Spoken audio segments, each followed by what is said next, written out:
Hello there, my name's Andy. I'm Technique Editor for Digital Photo Magazine, and in this tutorial I'm going to be talking to you about the power of blending modes in Adobe Photoshop. And I'm going to be showing you how you can use blending modes to take a great looking landscape like this and to give it a dreamy blur and a bit of a stylized color look like this. Now obviously this original shot is an absolutely beautiful example of landscape photography. It's got this lovely hut and this nice streaky sky reflected in this lake here, but all images can be pushed and enhanced a little bit further with the right know-how, and we've sort of balanced out the exposure, we've given it a nice soft dreamy almost nostalgic look, and we've also stylized the colors a little bit, giving them a bit of a tint so that you're making a bit more of a creative statement with your photography rather than simply documenting reality. And all of this is done with the power of blending modes. So let's close down the finished image and I'll get started by opening up this landscape shot. Now the basic principles behind this technique will work on any landscape shot. The first step is all about opening your image and analyzing what needs to be done.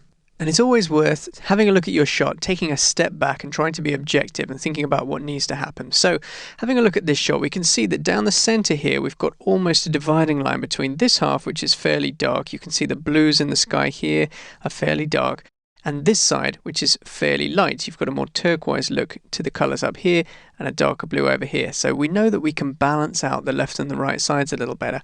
Obviously this side is lighter because the sun is here, but there's a little bit more we can do to make this image as pleasing to the eye as possible. I'm just going to shrink my layers panel very slightly by clicking on this line and dragging over. There we go. Okay, so the first thing I'd like to do is hit Ctrl and J to duplicate the background layer, and then I'm going to change the blending mode from normal to screen, and that has the effect of brightening the entire image. But as I just mentioned, I only want the right side to be brightened. I don't particularly want to brighten the left. That's plenty bright already. So what do? Well, we apply a layer mask. So click on this icon down here, the add layer mask icon. Click on that once, and this will allow us to show or hide any portion of that layer. Now I want to hide the left hand side and reveal the right hand side, and to do that with a layer mask, anything that is white is revealed, so I want the right hand side to stay white, and anything that is black is hidden, so I want the left hand side to go black, and I want those two colors to transition smoothly one into the other. So what do I need? I need my gradient tool. Here it is. You can hit G on your keyboard or simply click on this icon and activate the gradient tool. Now my foreground colors are already black and white, so if I select foreground to background, I'm going to get a black to white gradient, or I can simply select this one, which is black, white. So click once on that, make sure that linear is selected, make sure that the mode is normal, the opacity is 100, and that reverse is unticked. Transparency, there's no transparency in this one, so that doesn't matter either way. And now I want to drag a line from somewhere here on the left to over here on the right. So this part will be black and this part will be white. I'm going to hold down the shift key to keep my line perfectly horizontal and drag over and release the mouse button. Now that's not a bad first attempt, but I feel like the house is a little bit too dark, so I'm going to redraw that, holding down shift again and make it a little bit longer this time. Now that's not too bad. I can turn that layer off and on, and you can see the difference that that's made, and already you can see that the tones in the sky are matching a little bit better, and this side is looking much more balanced. If I turn it off, suddenly that right side looks incredibly dark, but if I turn it back on, things start to look a little bit better. I'll draw that one more time. That's great. I'll leave it there for now. So now I can repeat that process for any other darker zones. Obviously the sky reflected in the lake is going to naturally be darker than the real sky, but I'm not sure about this color here. It's looking a little bit grey, so I think I'd like to brighten that up. What I'm going to do is hit Ctrl and J again to duplicate the layer. Now immediately we can see that I've brightened the right side again, which I didn't want to do. This time I want to brighten this part in the lake and the foreground where the rocks are, and I want to leave the sky as it is. So I need the sky to go black, and I need the foreground to go white, and I want a smooth transition. So I'm still using the gradient tool. I want to click on my mask to make sure that's selected, not the image here, but the mask here.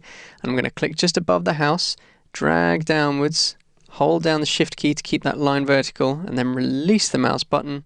And there I have brightened up the foreground, and I have left the sky as it was. So let's turn that off and on, and you can see the difference we've made. There it is. Now in doing so, I've kind of over-brightened this lower left corner, and these trees also are looking a little bit lacking in shadows. I think the black point is a little bit too high for me, and I want to see some extra darks and contrast in this area. So I'm going to fix that with another blending mode trick. Create a new layer by hitting this icon, the new layer icon, and with the gradient tool still active, this time click on that little downward arrow to have a look at the templates and select this one, which says foreground to transparent. Now you need your foreground color to be black, so if it's gone yellow like mine has, hit the D key and now it's gone black. My foreground color is black, my background color is white. Those are the defaults, and we're going from foreground to transparent. We still want the linear gradient, but we've got transparency this time, so we need to make sure that transparency box is ticked. And now I'm going to drag in from the left side of the frame, holding down the shift key all the way up to somewhere around that tree, and then release the button. And now I've got a black gradient coming in the left hand side. Obviously it doesn't look great at the moment, so let's change the blending mode from normal to overlay.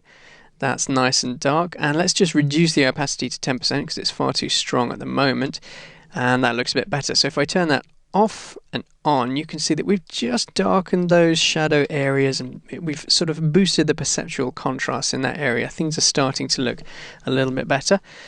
Okay, so far so good. But what if you had a nice interesting foreground like these rocks here and you wanted to draw a little bit more attention to those? What would you do to draw the eye to them? Well, here's one trick for you. You can create another blank layer by clicking on that create a new layer icon, and this time instead of using black as your foreground color, you can hit X to switch those colors around, and now white is your foreground color. And with your linear gradient still active, you can hold down the shift key to keep that line vertical and just drag up from the bottom of the image and then release, and you've got a white gradient in the foreground. Now all you have to do is once again change that blending mode to overlay and reduce the opacity to 10% so it's not too strong. And there you go, you've just drawn a little bit more attention to that foreground interest using another blending mode. Okay, next up, we're going to boost the colors. It often helps if you give your landscape images a little bit of a color boost, but the best way to do that, ironically, is to use saturation sparingly. So instead, we're going to hit this create adjustment layer icon, and we're going to hit vibrance. And I'll drag the vibrance all the way up to 65, which is very strong, but I want you to be able to see on the video the difference that's made. There we go, and we can tweak the saturation a little, but we'll try not to go anywhere over 50, and we'll keep it as low as we can. And that's made the house and the plants really pop, and it's given a little bit more warmth to this corner over here. If I turn that layer off and on, you can see the difference we've made. Now at the moment it's still a little bit too strong, but we're going to fix that in a subsequent step. And that step is called a gradient map. So let's click on this create new fill or adjustment layer icon again, and this time select gradient map. Okay, I grant you things aren't looking great at this point, but we're going to fix that, never fear. A gradient map is going to allow us to map our shadows and highlights to another tone and color. So what we're going to do is click on this gradient preview here, and we'll open the gradient editor. I'll just drag that to the center so you can see it. Now on the left hand side here, let's double click this little square at the bottom that says color stop if you hover over it. And when you double click it, a color picker opens, and that will allow us to assign a color to that color stop. And I'm going to enter a hex value here because I already know which color I want. It's going to be 1E4A74. And that's a sort of a dark blue color, and that's the color I'm going to assign to my shadows.